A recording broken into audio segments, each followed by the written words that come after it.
School టీచర్లు కూడా చాలా మందికి సెలెక్ట్ అయ్యారు. వీళ్ళందరూ కూడా ఉద్యోగాలు ఇస్తున్నారు. ప్రైవేటు ఉద్యోగాలు 8.5 లక్షల ఉద్యోగాల కల్పనకి ఒప్పందాలు జరిగినాయి. రాబోయే సంవత్సరాల్లో 8.5 లక్షల మందికి ఉద్యోగాలు కూడా రాబోతున్నాయని చెప్పి తెలియజేస్తూ అన్నదాత సుఖీ మమ మరి మొట్టమొదటి విడతగా 7,000 వేసాం. ఇంకొక 2 విడతలు 6,000 అయిపోతా ఉన్నాం. మరి అన్నా క్యాంటీన్ ఇప్పుడే మన సోదరి వాళ్ళు చెప్పారు. అన్నా క్యాంటీన్ 5 రూపాయల భోజనం నేను 3-4 సార్లు తిన్నాను. ఇంత ముందు తిన్నాను, మొన్న తిన్నాను. అమ్మ మీరు కూడా ఇప్పుడైనా అస్తమానం తినమని చెప్పను. ఎలా ఉందో ట్రై చేయండి ఒకసారి. వేస్తే తెలిసిన దాంట్లో ఇంకేదంటే చక్కని భోజనం అందరం తినొచ్చు. ఆ విధంగా పథకాన్ని నేను ప్రవేశపెడితే పేదవాడు భోజనం తినడం ఇష్టం లేదు జగన్మోహన్ రెడ్డి గారికి రద్దు చేశాడు. అసెంబ్లీలో అడిగితే మరింత బాగా పెట్టడానికి ఆలోచిస్తున్నాం అన్నారు. మరింత బాగా లేదు, క్లోజ్ చేసి పాడేశారు.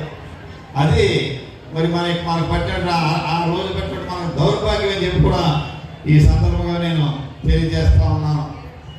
ఇక మన ఉచిత బస్సు మరి మీరు అందరూ చూస్తూ ఉన్నారు. చక్కగా బస్సుల్లో అందరూ కూడా ఉచితంగా ప్రయాణం చేస్తూ ఉన్నారు. వాళ్ళకి అక్క సాగట్లేదు. ఏసీ బస్సు కూడా ఫ్రీగా ఎక్కించాలి.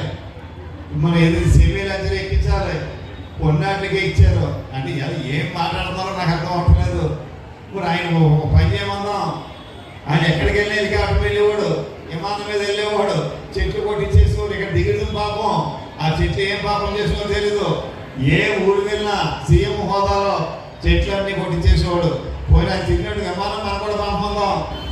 ఆ విమానం కూడా అందరికీ ఎక్కిస్తే మనకు అభ్యంతరం లేదు. ఈవేళ ఏ పథకం చేసినా పేర్లు పెట్టడానికి ఉన్నారు తప్ప జగన్మోహన్ రెడ్డి గారు వేరే రకంగా లేదని చెప్పి కూడా తెలియజేస్తూ ఇక్కడ మన కొంతమంది నాయకులు ఉన్నారు. ప్రతిదానికి ఏకల్లా అవుతూ ఉంటారు. ఎక్కడ వాళ్ళు చేసింది లేదు. ఇంతకుముందు అయితే మరి మనకి అంబేద్కర్ గారికి ఆయన పేరుతో విదేశీ విద్య డాక్టర్ బాబాసాహెబ్ అంబేద్కర్ గారి పేరుతో విదేశీ విద్య పథకాన్ని ప్రవేశపెడితే ఆ పేరు తీసేసి వైఎస్ జగన్మోహన్ రెడ్డి విదేశీ విద్యను పెట్టుకున్నాడంటే ఇంతకన్నా దౌర్భాగ్యం ఏంటో నాకు అర్థమవుతుంది.